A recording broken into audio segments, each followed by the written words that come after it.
pour votre constante fidélité à l'ERTM. Il est 7h à Bamako en ce jeudi 17 juillet 2025.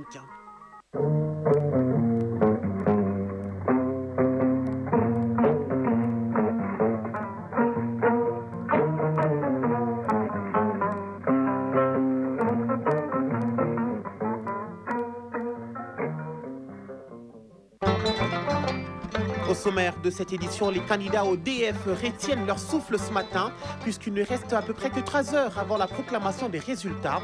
La bonne nouvelle, c'est l'augmentation du taux de réussite par rapport à l'année dernière, 53,2% au compteur cette année, à suivre les explications du ministre de l'Éducation nationale dès le début de ce journal. La société EDM SA a désormais 24 milliards de francs CFA à sa disposition pour améliorer la desserte en électricité. Cette somme provient du fonds de soutien au projet d'infrastructure de base et de développement social.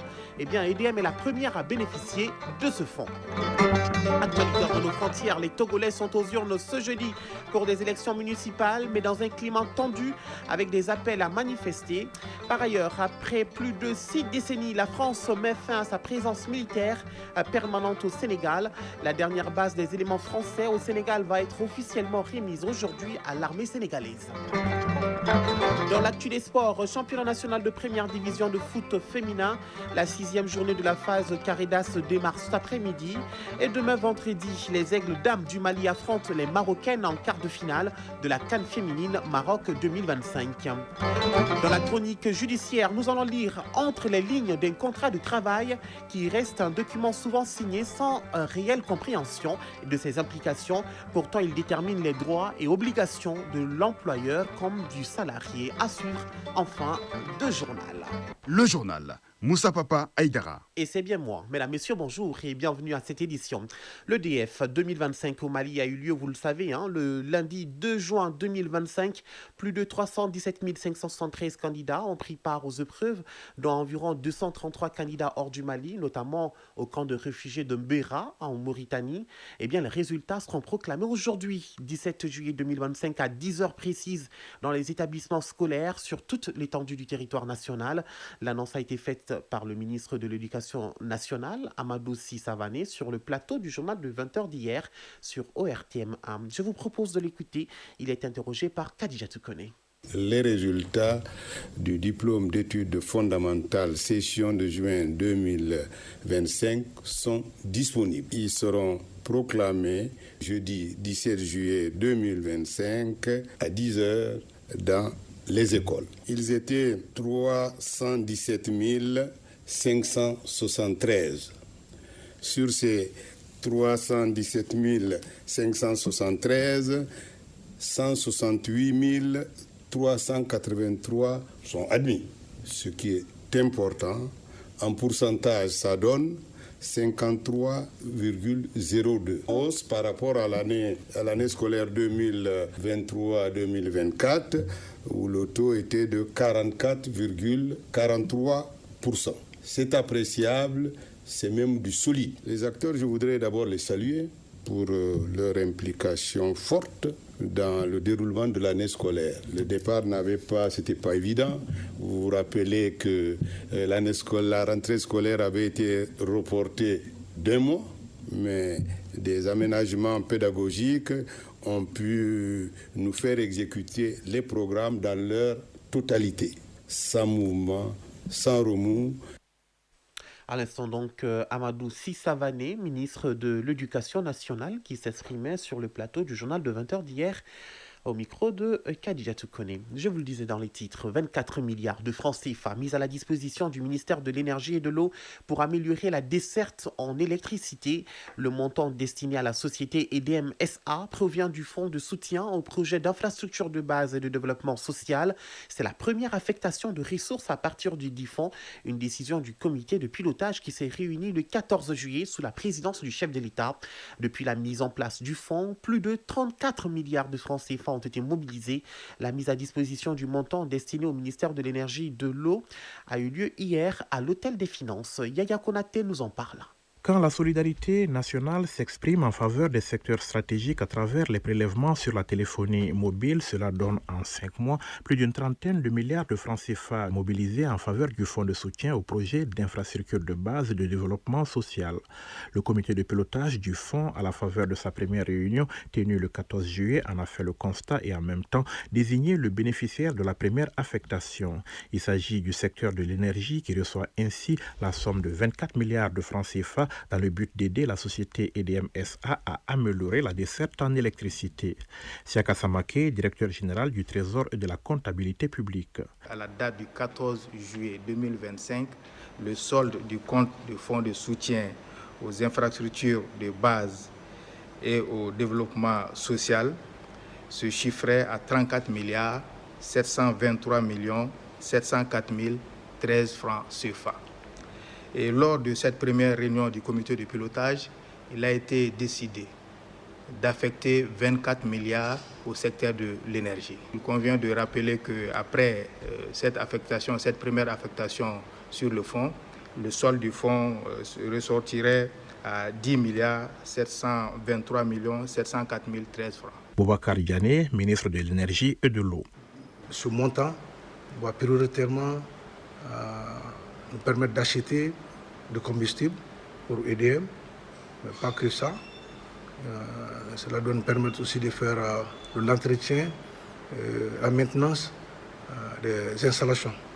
Et tout cela dans le but de renforcer la capacité de production de EDM et par ricochet d'améliorer la desserte des fournitures d'électricité. C'est ce à quoi nous sommes attelés depuis maintenant plus de 6 mois. Depuis notre arrivée, nous avons reçu des instructions fermes des plus hautes autorités pour améliorer considérablement la desserte au niveau de la fourniture d'électricité. Le montant ainsi mis à disposition constitue une bouffée d'oxygène pour le ministère de l'Énergie et de l'Eau qui œuvre au quotidien à l'amélioration de la desserte dans un contexte difficile avec comme objectif la satisfaction des besoins fondamentaux des Maliens conformément à la volonté du président de la transition. Occasion donc pour le chef du département de saluer ses compatriotes pour leur résilience et leur patriotisme, mais aussi les autorités pour leur engagement à relever les défis du secteur énergétique. Boubacar Diané, ministre de l'Énergie et de l'Eau. Je profite de ce moment pour remercier au nom des plus hautes autorités le peuple malien, notre peuple, qui a répondu à l'appel des plus hautes autorités à un moment difficile.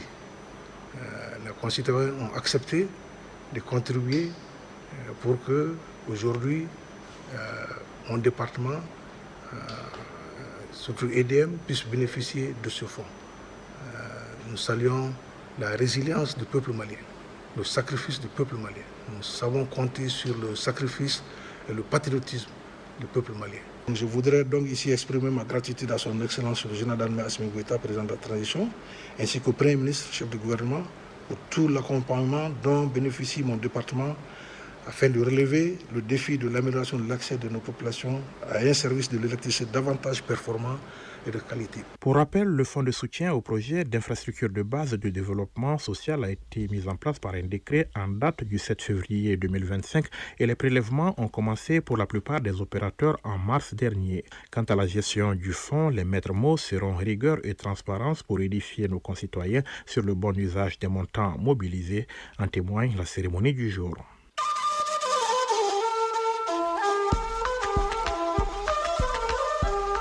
AES, actualité.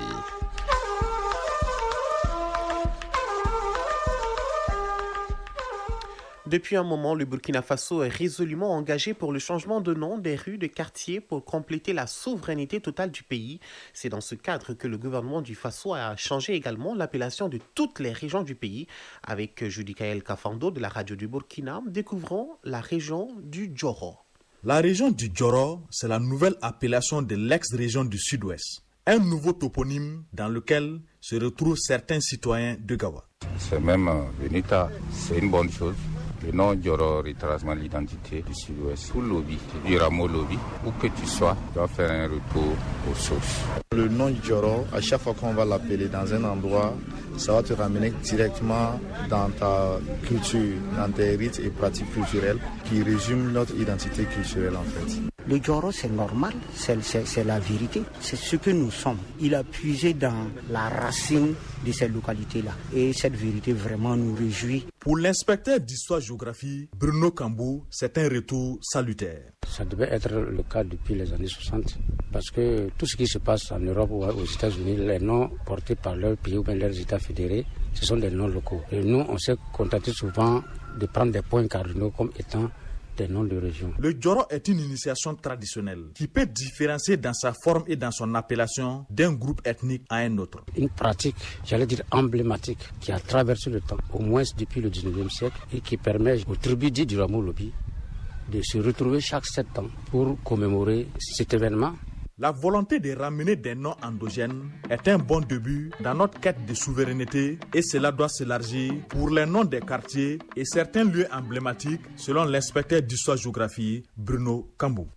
Au Niger, le président de la République, chef de l'État, le général d'armée Abdourahmane Tchani, a reçu plusieurs lettres de créance des nouveaux ambassadeurs accrédités au Niger. C'était au cours d'une cérémonie solennelle tenue au palais de la présidence. En fait, compte rendu avec Mohamedou Garba.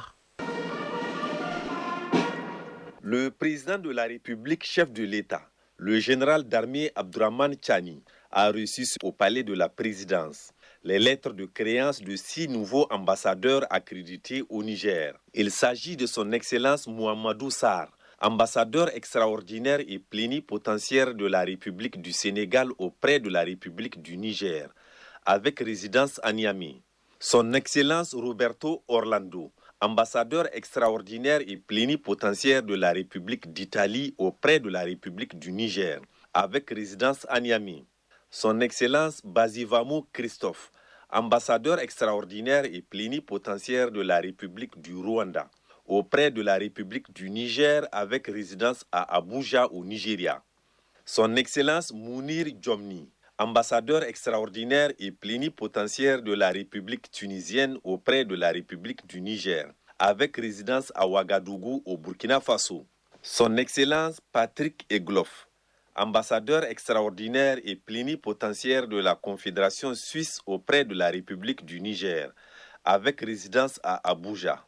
Et enfin, Edouard Ndouimana, ambassadeur extraordinaire et plénipotentiaire de la République du Burundi, auprès de la République du Niger avec résidence à Abuja. L'ambassadeur du Sénégal, Mouhamadou Sarr, était le premier à présenter ses lettres de créance, suivi des autres diplomates. Le président de la République, chef de l'État, le général d'armée Abdourahmane Tchani, s'est entretenu avec ses nouveaux diplomates accrédités au Niger. Notons que cette cérémonie de présentation des lettres de créance de ces 6 nouveaux ambassadeurs vient renforcer la carte diplomatique du Niger sur la scène internationale. Actualité sous d'autres cieux. Après plus de 6 décennies de présence militaire française continue, la dernière base des éléments français au Sénégal va être officiellement remise aujourd'hui à l'armée sénégalaise. Une courte cérémonie militaire marquera le passage sous drapeau sénégalais de la dernière base militaire française au Sénégal. Eh bien, pour ce pays, ce départ marque le point final d'une présence permanente de l'armée française dans le pays depuis l'époque coloniale. Au Togo, ce jeudi, les citoyens élisent leurs maires et leurs conseillers municipaux pour les 117 communes que compte le pays. Ce sont les 3e élections municipales de l'histoire du Togo et les premières de la nouvelle République définitivement instaurée début mai. Mais ce scrutin se déroule dans une situation sociopolitique tendue avec le mois dernier des manifestations interdites et réprimées par le gouvernement togolais. Les poids lourds de l'opposition qui avaient boycotté les sénatoriales de février pour protester contre le nouveau régime parlementaire participeront cette fois-ci aux municipales de ce jeudi, malgré des demandes répétées d'un report de ces élections afin de d'abord faire la lumière sur les violences du mois dernier. La situation reste tendue dans l'est de la République démocratique du Congo avec le conflit qui oppose le groupe armé AFC M23 au FARDC et ses alliés. Malgré un accord de paix signé à Washington, l'armée dénonce des attaques visant ses positions dans plusieurs localités au nord Kivu et au sud Kivu. Des combats qui ont aussi provoqué de nouveaux mouvements de population. En Tanzanie, le leader de l'opposition Tundu Lissu est toujours en prison pour trahison depuis avril 2025. Cette semaine, son audience a été une nouvelle fois ajournée à 3 mois de l'élection présidentielle, empêchant le début de tout procès. Une situation qui fait réagir jusqu'en Europe où un député européen n'a pas hésité à pointer du doigt le manque de réaction diplomatique de la communauté internationale. Et terminons par la Turquie. Un tribunal d'Istanbul a condamné hier, mercredi, Ikrim İmamoğlu, le principal opposant du président Erdogan, à 1 an et 8 mois de prison. L'ancien maire d'Istanbul démit ses fonctions en mars après son incarcération dans le cadre d'une autre affaire, était poursuivi pour insultes et menaces à l'encontre d'un procureur. Ce n'est que l'un des nombreux procès qui visent Ikrim İmamoğlu, dont l'incarcération avait déclenché une vague massive de manifestations en Turquie. C'est la deuxième fois que la justice le condamne.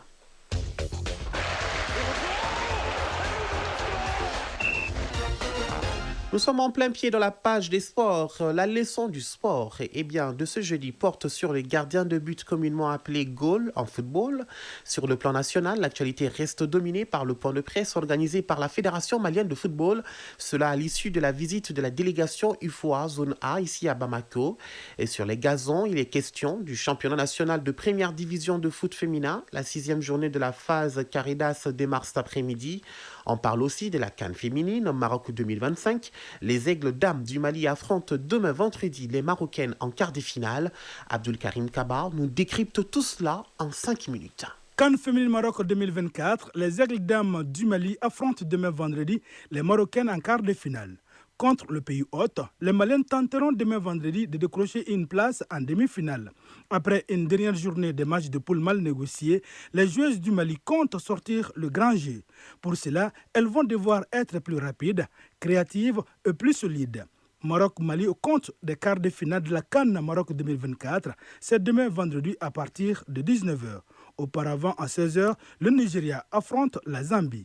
Ces matchs de quart de finale prendront fin samedi avec l'opposition Algérie-Ghana à 16h et à 19h, l'Afrique du Sud sera face au Sénégal. Championnat national de première division, la 6e journée de Caridas démarre cet après-midi. Cette dernière journée mettra aux prises au stade Mamadou Konaté à 16h les Amazones de la commune 5 et les Super Lions d'Amdalaï. Et dimanche, le champion du Mali sera connu à l'issue du choc AS Mandé Isfas prévu au stade Mamadou Konaté également à partir de 16h30.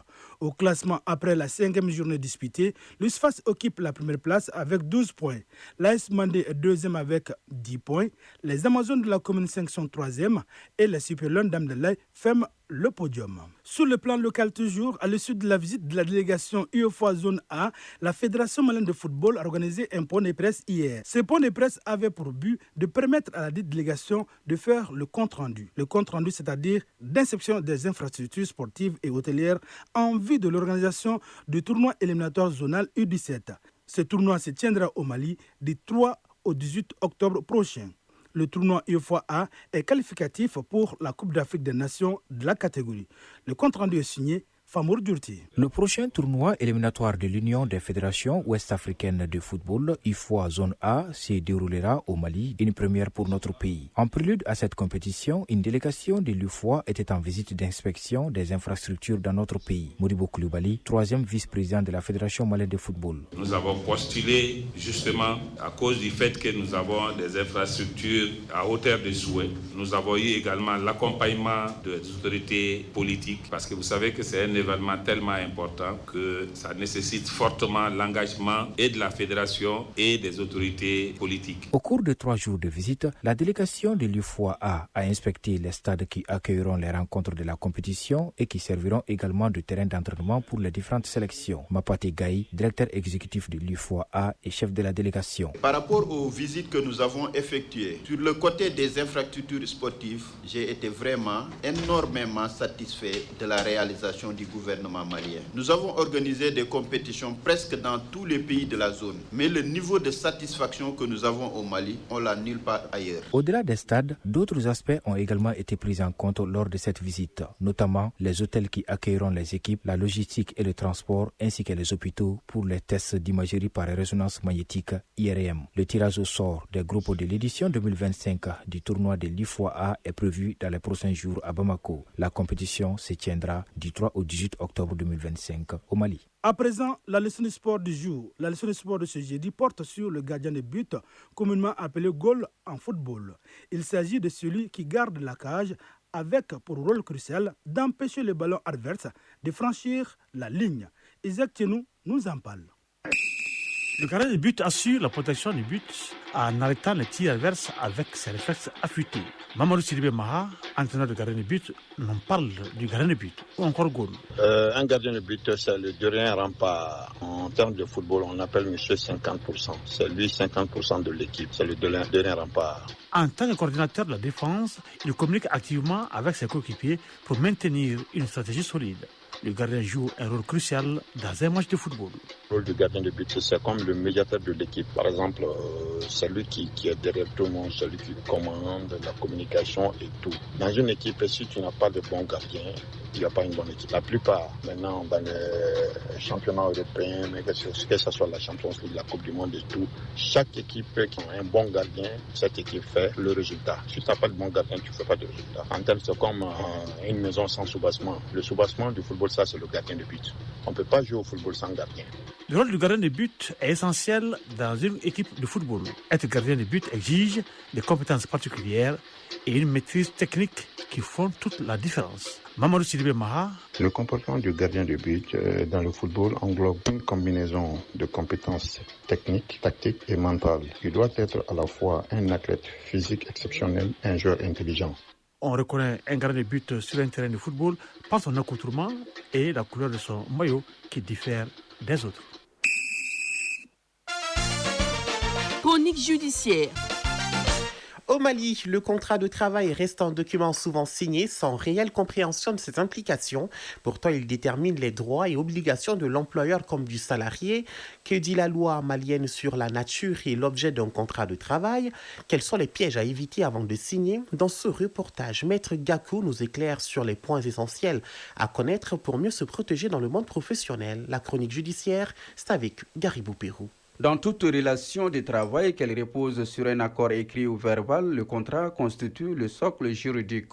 Il s'agit d'un engagement par lequel une personne met son activité à la disposition d'un employeur contre rémunération. Ces liens de subordination encadrés par le droit exigent clarté, transparence et protection. Maître Lala Gakou, avocate au barreau du Mali, membre du Conseil de l'Ordre des avocats du Mali. La loi de août 1992 portant le Code du travail au Mali, qui a été modifiée par 3 lois successives et qui définit le contrat de travail comme une convention par laquelle un salarié met son engagement professionnel contre rémunération au service d'un employeur.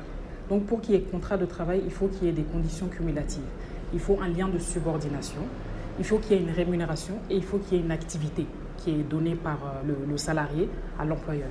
S'il est possible de conclure un contrat de manière verbale, la rédaction d'un document écrit demeure fortement recommandée.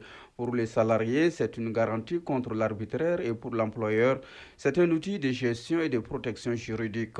L'existence du contrat se justifie par la nécessité de preuve en cas de saisine des juridictions par la suite. En cas de licenciement, en cas de difficultés ultérieures qui surviennent, il est important qu'il y ait un écrit. Le droit du travail reconnaît plusieurs formes de contrats. Chaque formule obéit à des règles en matière de durée, de renouvellement et de rupture. Il y a autant de contrats de travail qu'il peut y avoir d'activités. Dans n'importe quel domaine. En droit minier, il y a des contrats de travail. Dans le domaine de l'hydrocarbure, en matière de télécommunications, il y a autant d'objets de contrat qu'il y a d'activités. La fixation du salaire est en principe libre sous réserve du respect du traitement légal en vigueur. Quand un salarié vient avec des années d'expérience, avec des compétences qu'il a plus que d'autres, il peut négocier son contrat et essayer d'augmenter le montant de la rémunération. Voilà. sachant que le SMIC, le salaire minimum d'insertion garanti au Mali est de 40 000.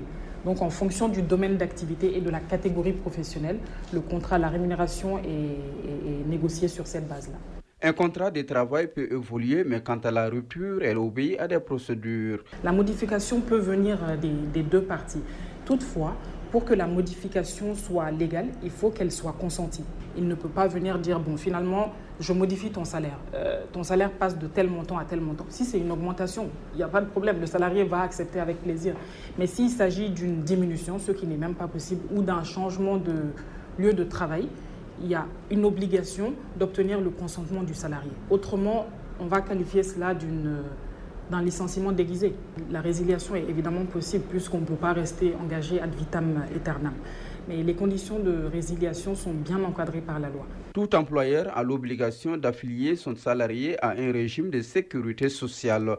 Cette affiliation garantit aux travailleurs l'accès aux prestations sociales. Le contrat de travail ne se résume pas à une formalité administrative. Il est un instrument de justice sociale et un vecteur de confiance mutuelle. En connaître, c'est se donner les moyens d'agir et de se protéger dans un monde du travail en constante mutation. 7h26. Ce journal a été bien mis en onde par Alou Koulibaly, mise en ligne Cheikh Abdelaziz Koulibaly, présentation Moussa Papa Aïdara, réalisation, coordination Ousmane Dao. Vous l'aurez compris, cette édition est terminée. Merci pour votre attention. Notre programme continue. Mais mesdames, messieurs, n'oubliez surtout pas, gardez le sourire, quoi qu'il arrive. Fructueuse journée à tous sur le RTM.